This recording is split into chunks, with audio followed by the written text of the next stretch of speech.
वंदे मातरम मित्रों, good evening. आज हम इंडियन मैप में मध्य प्रदेश के बारे में पढ़ने वाले हैं। तो चलिए वीडियो को फटाफट स्टार्ट करते हैं।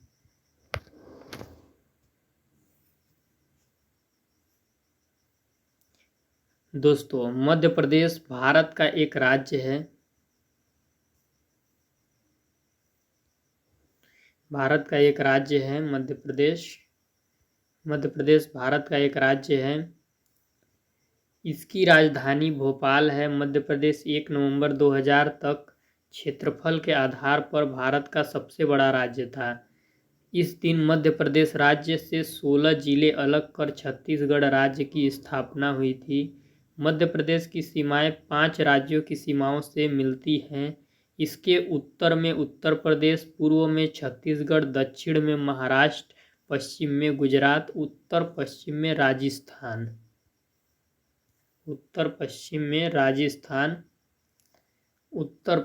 राजस्थान है। खनिज संसाधनों से समृद्ध मध्य प्रदेश हीरे और तांबे का सबसे बड़ा भंडार है। अपने क्षेत्र की 30% से अधिक वन क्षेत्र के अधीन है। इसके पर्यटन उद्योग में काफ़ी वृद्धि हुई है। राज्य ने वर्ष 2010-11 के लिए राष्ट्रीय पर्यटन पुरस्कार जीता था। मध्य प्रदेश मुख्य रूप से अपने पर्यटन के लिए भी जाना जाता है। मांडू, धार, महेश्वर, मंडलेश्वर, चोली, भीमबेटका, पंचमढ़ी, खजुराहो, सांची स्तूप, ग्वालियर का किला और उज्जैन रीवा जलप्रपात मध्य प्रदेश के पर्यटन स्थल के प्रमुख उदाहरण हैं। उज्जैन जिले में प्रत्येक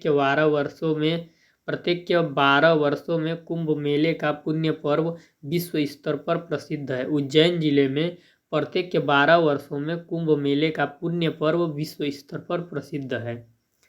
ठीक, आइए एक बार फिर से रिवाइज कर लेते हैं क्योंकि इसमें कुछ इम्पोर्टेंट फैक्ट्स था। मध्य प्रदेश सबसे पहले भारत का एक राज्य है। ठीक, इसकी राजधानी कहाँ है? भोपाल है। कहाँ है? इसकी राजधानी भोपाल है दोस्तों। इसकी राजधानी भोपाल है। ठीक ना। मध्य प्रदेश कब अलग हुआ था मध्य प्रदेश से छत्तीसगढ़? 1 नवंबर 2000 तक मध्य प्रदेश क्षेत्रफल के हिसाब से भारत का सबसे बड़ा राज्य था। 1 नवंबर 2000 तक मध्य प्रदेश भारत का सबसे बड़ा राज्य था। किसके आधार पर? क्षेत्रफल के आधार पर, एरिया के आधार पर। ठीक, भारत का सबसे बड़ा राज्य था। इस दिन मध्य प्रदेश राज्य से 16 जिले, कितने जिले? 16 जिले अलग कर छत्तीसगढ़ राज्य की स्थापना हुई। 1 नवंबर 2000 को सीजी स्टेट की स्थापना हुई थी। ठीक, आगे बढ़ते हैं। सबसे पहले हम लोग ने क्या क्या जाना? मध्य प्रदेश भारत का एक राज्य है। इसकी राजधानी भोपाल है। 1 नवंबर 2000 तक क्षेत्रफल के आधार पर भारत का सबसे बड़ा राज्य था। इस दिन मध्य प्रदेश राज्य से 16 जिले अलग कर सीजी स्टेट की स्थापना की गई थी। ठीक, मध्य प्रदेश की सीमाएं 5 राज्यों की सीमाएं से मिलती हैं। ठीक, मान लीजिए कि आपका ये मध्य प्रदेश है। ठीक, बीच में अब इसकी सीमाएं 5 राज्यों की सीमाएं से मिलती हैं। कितने राज्यों की सीमाओं से? 5 राज्यों की सीमाओं से। ठीक, मध्य प्रदेश के उत्तर में उत्तर प्रदेश है आपका, नॉर्थ इधर पड़ेगा। ठीक, तो इधर आपका यूपी पड़ता है। ठीक, पूर्व में छत्तीसगढ़, इधर आपका सीजी है पूर्व में, और दक्षिण में महाराष्ट्र, आपका साउथ में महाराष्ट्र है। और इसके बाद क्या बोला? पश्चिम में गुजरात, ईस्ट में आपका इधर गुजरात है। ठीक, उत्तर पश्चिम में राजस्थान है। राजस्थान आपका यहाँ पे है। ठीक, तो इधर से उत्तर हो गया नॉर्थ और इधर से हो गया पश्चिम ईस्ट। ठीक, तो मध्य प्रदेश की जो सीमाएं हैं 5 राज्यों से मिलती हैं। किससे किससे? उत्तर में उत्तर प्रदेश और दक्षिण में महाराष्ट्र, पूर्व में छत्तीसगढ़, पश्चिम में गुजरात और उत्तर पश्चिम में राजस्थान। ठीक ना, राजस्थान से मिलती हैं। अब क्या है दोस्तों कि मध्य प्रदेश खनिज संसाधनों से भी समृद्ध माना जाता है। यहाँ पे खनिज काफ़ी मात्रा में पाए जाते हैं। हीरे और तांबे का सबसे बड़ा भंडार है मध्य प्रदेश में। हीरा आपका पन्ना जिला में पाया जाता है। मध्य प्रदेश में 30% से अधिक क्षेत्र वन क्षेत्र के अधीन है, यानी कि मध्य प्रदेश में 30% से अधिक क्षेत्र में क्या है, वन है। ठीक, वन है आपका। फिर उसके बाद मध्य प्रदेश दोस्तों राष्ट्रीय पर्यटन के लिए भी बहुत अच्छी तरीके से जाना जाता है। मध्य प्रदेश ने 2010 से 2011 के लिए राष्ट्रीय पर्यटन पुरस्कार जीता था। कौन सा पुरस्कार? राष्ट्रीय पर्यटन पुरस्कार। ठीक ना, राष्ट्रीय पर्यटन पुरस्कार जीता था। आगे बढ़ते हैं। तो मध्य प्रदेश को पर्यटन के लिए क्यों जाना जाता है? मांडू, धार, महेश्वर, मंडलेश्वर, चोली, भीमबेटका, पंचमढ़ी, खजुराहो, सांची स्तूप, ग्वालियर का किला, उज्जैन रीवा जलप्रपात मध्य प्रदेश के पर्यटन स्थल के प्रमुख उदाहरण हैं। यहाँ पर इतने पर्यटन स्थल हैं। और उज्जैन जिले में, खासकर उज्जैन जिले में प्रत्येक के 12 वर्षों में कुंभ के मेले का, किस मेले का दोस्तों? कुंभ मेला आपका बहुत ही खास होता है। कुंभ मेले का आयोजन किया जाता है प्रत्येक के 12 वर्ष में, जिसके लिए मध्य प्रदेश पूरे विश्व स्तर पर जाना जाता है। मध्य प्रदेश में 12 वर्षों में एक बार कुंभ का मेला लगता है, जिससे पूरे भारत में मध्य प्रदेश की एक पहचान बनती है। ठीक, मध्य प्रदेश में सबसे पहले हम लोग सिंगरौली क्षेत्र के बारे में जान लेते हैं। ठीक ना, सिंगरौली मध्य प्रदेश का सिंगरौली एक जिला है। यहाँ पे कोयले की मोटी परत पाई जाती है। यहाँ पे कोयले की खान है। यहाँ पे आपका NCL वर्क करता है कोयले के लिए। इसका पूरा नाम है दोस्तों नादर्न कोल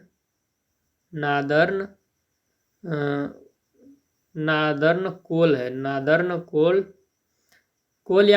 नादर्न कोल लिमिटेड इसका पूरा फुल फॉर्म होता है। ठीक ना, नादर्न कोल्ड लिमिटेड। आप लोग एक बार कंफर्म कर लीजिएगा। नादर्न कोल या कोल्ड है, नादर्न कोल लिमिटेड, यानी कोयला की ये एक प्रकार से कंपनी है, कोयला की खुदाई करती है। ठीक ना, तो सिंगरौली आपका जिला है। सिंगरौली आपका क्या है दोस्तों? जिला है। ठीक ना, सिंगरौली जिला है, जिसका मुख्यालय कहाँ पड़ता है? बैढ़न में। ठीक, यहाँ पर दोस्तों एक कॉलेज बहुत ही फेमस है। ठीक, कौन सी कॉलेज फेमस है? यहाँ पर एक कॉलेज है जो कि बहुत फेमस है आपका। ठीक ना, उस कॉलेज का नाम है साइट। इसका पूरा नाम है Singrauli institute of technical education. यहाँ पे विभिन्न तरीके के पढ़ाइयाँ होती हैं, विभिन्न प्रकार के डिग्री और डिप्लोमा की यहाँ पे पढ़ाई की जाती है। तो सिंगरौली जिले में कौन सा कॉलेज फेमस है? Site, SITE। इसका पूरा फुल फॉर्म है Singrauli institute of technical education. आप लोग वहाँ, अगर आप मध्य प्रदेश के विद्यार्थी हैं और सिंगरौली क्षेत्र से आप आते हैं, तो आप साइट में जाकर एडमिशन ले सकते हैं। एक अच्छा कॉलेज है। ठीक ना, उसके बाद आता है दोस्तों सतना औद्योगिक शहर है। यहाँ पे एक अवधेश प्रताप सिंह यूनिवर्सिटी, इस प्रकार का कुछ नाम करके एक यूनिवर्सिटी है। ठीक ना, उसके बाद आता है पन्ना में क्या है दोस्तों? हीरे की खान है। इसे मंदिरों की नगरी भी कहा जाता है। यहाँ पे कौन कौन सा मंदिर है? श्री प्राणनाथ जी, श्री बलदेव जी का मंदिर है। पन्ना में एक राष्ट्रीय उद्यान है जिसका नाम है पन्ना टाइगर रिजर्व। यहाँ पे दुर्लभ प्रकार के वन्य जीव पाए जाते हैं। आगे बढ़ते हैं। उसके बाद आता है खजुराहो आपका छतरपुर जिले में स्थित है। यहाँ पे कंदरिया महादेव टेम्पल है, कंदरिया महादेव मंदिर। यहाँ पे नंदी की सबसे बड़ी प्रतिमा लगी हुई है दोस्तों, नंदी की सबसे बड़ी प्रतिमा लगी हुई है। आपका खजुराहो हिंदू तथा जैन धर्म के लिए प्रसिद्ध है, यानी यहाँ पे हिंदू और जैन धर्म के लोग निवास करते हैं। अगला आपका जगह है दोस्तों जबलपुर। ठीक, जबलपुर मध्य प्रदेश का एक प्रमुख शहर है। यहाँ पे व्हीकल फैक्ट्री है जो कि मिलिट्री मोटर व्हीकल फैक्ट्री है, यानी मिलिट्रियों के लिए गाड़ी बनाने का काम करती है। ठीक ना, जबलपुर नर्मदा नदी के किनारे है। ये बहुत ही इम्पोर्टेंट क्वेश्चन है जो कि सिविल सर्विस में पूछा जाता है, सिविल एग्जाम में आपका पूछा जाता है। जबलपुर नर्मदा नदी के किनारे है।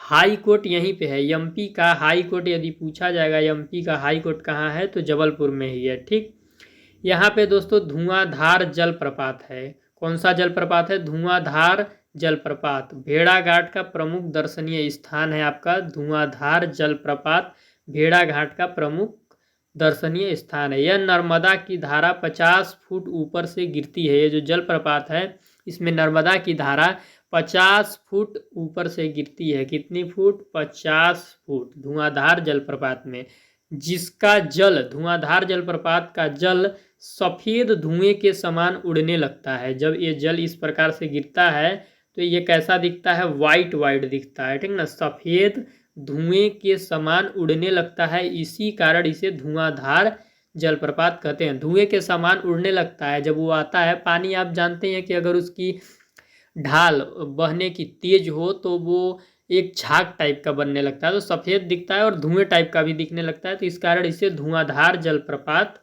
कहते हैं, ठीक ना।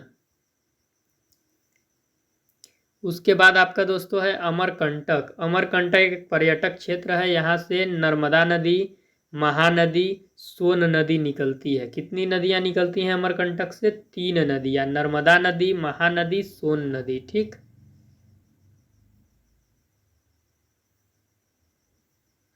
नर्मदा नदी को दोस्तों दबंग नदी, रेवा नदी, मध्य प्रदेश की जीवन रेखा, चंचल नदी इत्यादि नामों से जाना जाता है। बहुत ही इंपॉर्टेंट क्वेश्चन है और बहुत ही महत्वपूर्ण प्रश्न है हर कंपटीशन एग्जाम के नज़रिए से।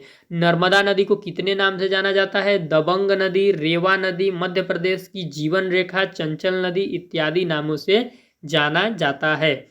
नर्मदा नदी के ऊपर विंध्याचल पर्वत व नीचे सतपुड़ा पर्वत है। अर्थात नर्मदा नदी विंध्याचल पर्वत तथा सतपुड़ा पर्वत के बीचों बीच बहती है। आपको याद रखना है, क्या याद रखना है? आपका बीच में नर्मदा नदी है, ऊपर में आपका विंध्याचल पर्वत है, नीचे में आपका सतपुड़ा पर्वत है। तो विंध्याचल पर्वत और सतपुड़ा पर्वत के बीचों बीच आपका नर्मदा नदी बहती है, ठीक ना। याद रखना ये चीज़। आगे बढ़ते हैं। फिर उसके बाद मध्य प्रदेश में आपका कटनी आता है। कटनी में आपका लार्जेस्ट रेल जंक्शन है, ठीक ना। यहाँ पे रेलवे की कई डिवीज़न है, यहाँ से रेल अलग अलग रूटों में जाती है। कटनी आपका एक प्रकार का बहुत बड़ा रेल जंक्शन है, ठीक ना।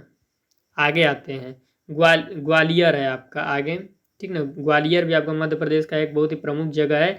यहाँ के दोस्तों तानसेन का ये निवास स्थान था। तानसेन एक प्रकार के संगीतकार थे जो कि अकबर के दरबार में रहते थे। ये अकबर के 9 रत्नों में से एक रत्न थे। तानसेन अकबर के 9 रत्नों में से एक रत्न थे। ये हिस्ट्री का क्वेश्चन है, याद रखिएगा, ठीक ना। तानसेन एक प्रकार के संगीतकार थे। उसके बाद आता है बीना। बीना मध्य प्रदेश का एक जगह है जो कि सागर जिले में स्थित एक नगर है। यहाँ पे तेल शोधन का कार्य होता है, तेल रिफाइनरी का कार्य होता है। और तेल रिफाइनरी का कौन सी कंपनी काम करती है? BORL, Bharat Oman refineries limited. Bharat Oman refineries limited यहाँ पे तेल शोधन का काम करती है दोस्तों, ठीक ना। अब जो अगला टॉपिक आ रहा है बहुत ही इंपॉर्टेंट है, बहुत ही केयरफुली इसको सुनिएगा। अगला जगह आपका भोपाल है। भोपाल सबसे मध्य प्रदेश की राजधानी है। The capital of Madhya Pradesh is Bhopal, ठीक ना। भोपाल मध्य प्रदेश की राजधानी है। जब भोपाल का नाम आता है तो हमें भोपाल गैस त्रासदी याद आती है। भोपाल गैस त्रासदी क्या है? एक घटना थी जो कि मध्य प्रदेश के भोपाल में घटी थी। ये घटना 3 दिसंबर 1984 को घटी थी। ये भयानक औद्योगिक दुर्घटना थी, यानी कि उद्योग में घटी एक भयानक घटना थी। ये किस कंपनी में घटी थी? यूनियन कार्बाइड कारखाना था जिसमें ये घटना घटी थी। यूनियन कार्बाइड कारखाना में जहरीली गैस का रिसाव हुआ था, यानी जहरीली गैस लीक हो गई थी। और वो जहरीली गैस कौन सी है पूछा जाता है एग्जाम में? Methyl isocyanide. वो जहरीली गैस थी मिथाइल आइसोसाइनाइड, जो कि कीटनाशक बनाने में उपयोग किया जाता है, ठीक ना। भोपाल गैस त्रासदी में हमें क्या रखना है? ये घटना 3 दिसंबर 1984 को घटी थी। यूनियन कार्बाइड कारखाना में जहरीली गैस का इसमें रिसाव हुआ था। वो जहरीली गैस मिथाइल आइसोसाइनाइड थी जो कि कीटनाशक बनाने में उपयोग किया जाता है। ये जो जहरीली गैस थी जब लीक हुई तो उसमें जो काम करने वाले थे उनकी बहुत लोगों की मृत्यु हो गई। मरने वालों की संख्या 3900 थी। मध्य प्रदेश सरकार द्वारा ये आंकड़ा बताया गया था, ठीक ना।